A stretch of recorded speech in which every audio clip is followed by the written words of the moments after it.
বন্ধুরা, সম্প্রতি একটি গান কিন্তু খুব ভাইরাল হয়েছে।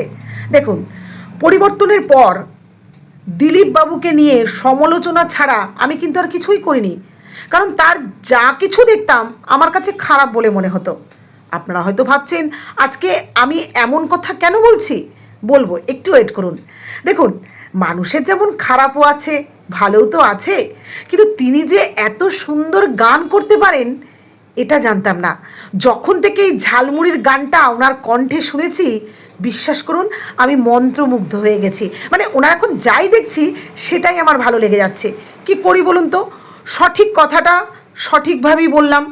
আপনাদের কারো মনে হতে পারে আমি হঠাৎ করে দল বদলে ফেলেছি, আবার কারো মনে হতে পারে আমি দিনে একরকম কথা বলি, রাতে একরকম কথা বলি। তা তাতেই বা যায় আসে কি? এটাই তো এখন ট্রেন্ডের মধ্যেই রয়েছে, কি বলেন?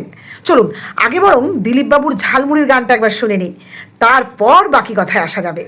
মিলবে অল্প দরে পায়, এরপরে কানে চলছে নড়ানড়ি, তৈরি আমাদের ঝালমুড়ি। হ্যাঁ,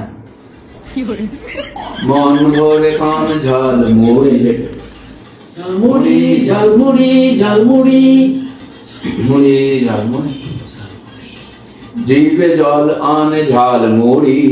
আহা, কি সুন্দর! মানে ঠিক ঝালমুড়িতে যদি মুড়ি না থাকে, ঠিক এমনই গান সুন্দর হয়ে ওঠে।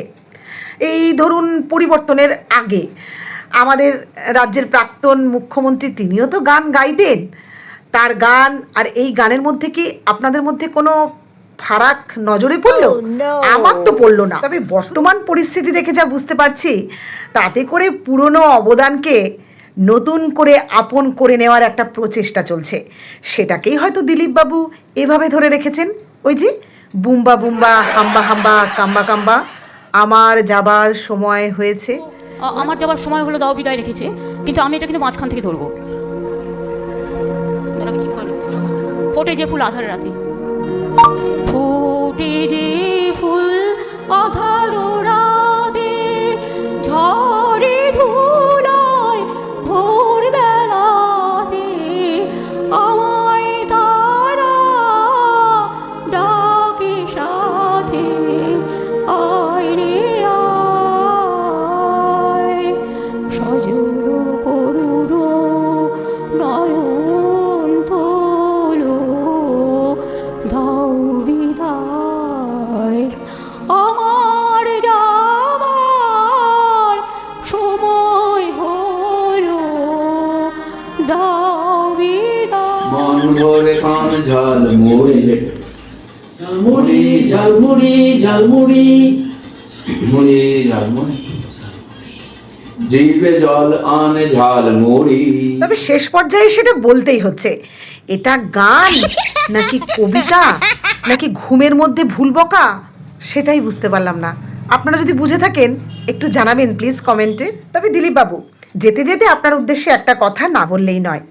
অনেকেই আছে আপনার এই গান নামক কবিতা নামক কি যে আওড়ানো, সেটা ঠিক বুঝতে পারলাম না, সেটাকে গান বলে আখ্যা দিয়ে দিতে পারে, কিংবা ধরুন আপনি পজিশনে আছেন, সেই ক্ষেত্রে আপনাকে পুরস্কৃতও করতে পারে।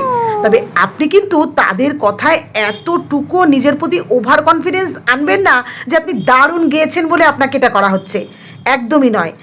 আপনার বর্তমানে প্রভাব আছে, তো সেই প্রভাবকে কিছু অন্ধ ভক্তরা তো নেবেই। আর সেটাই ভুলে যদি আপনি এরকম গান গেয়ে মঞ্চে উঠে পড়েন বা গাইতে মঞ্চে উঠে পড়েন, তাহলে কিন্তু আপনার সমস্যা হতে পারে।